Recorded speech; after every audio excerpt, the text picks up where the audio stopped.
In this lesson, we'll cover sheet and title block properties. So to view the properties of a sheet, basically just view a sheet and don't select anything. The properties on the left will be for the sheet. Some of this information you can modify and some you can't. As you can see, as I scroll through the properties of the sheet, some are editable and others are not. To see the information and edit information on the title block, one way is to click on the title block.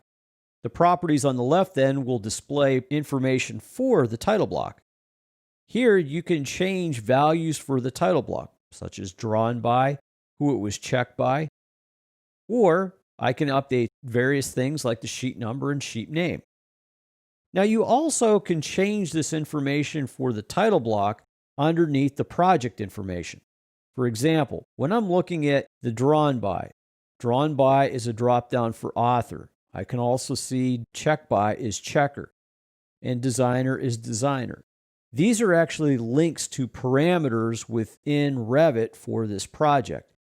So to see this information in the title block, for example, if I zoom in, the name is J. Smith and the project is Technical School. And then this sheet is Plans and Elevations.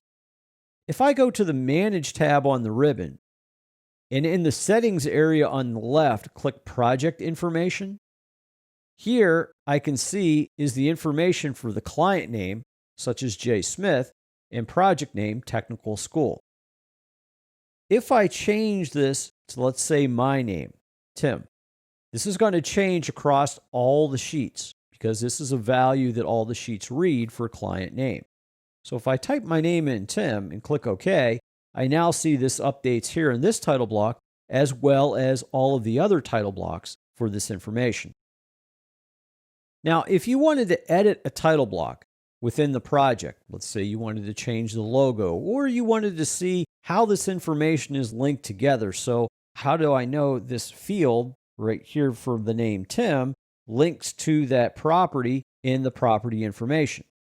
Double-click your title block. When you double-click on your title block, the title block actually opens in edit mode. Be careful here because this mode will actually change the format of your title block.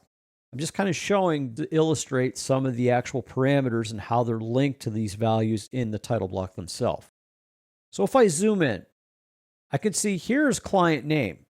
If you click on client name, I see the information on the left for the client name, the text and how it's organized and how it's centered.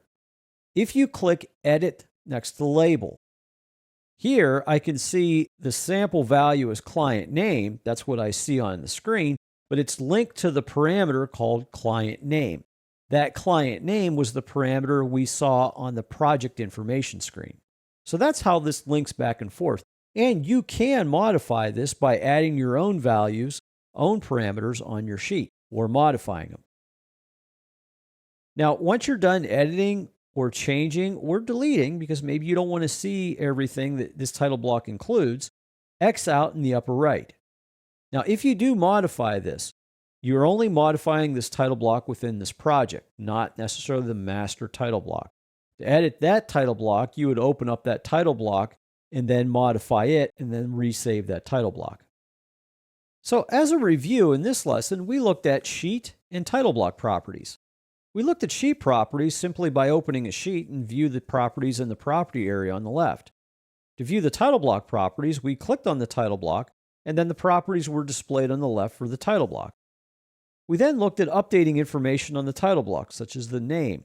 Here we could do that directly on the title block, or we could go to the project information on the Manage tab and update that information there.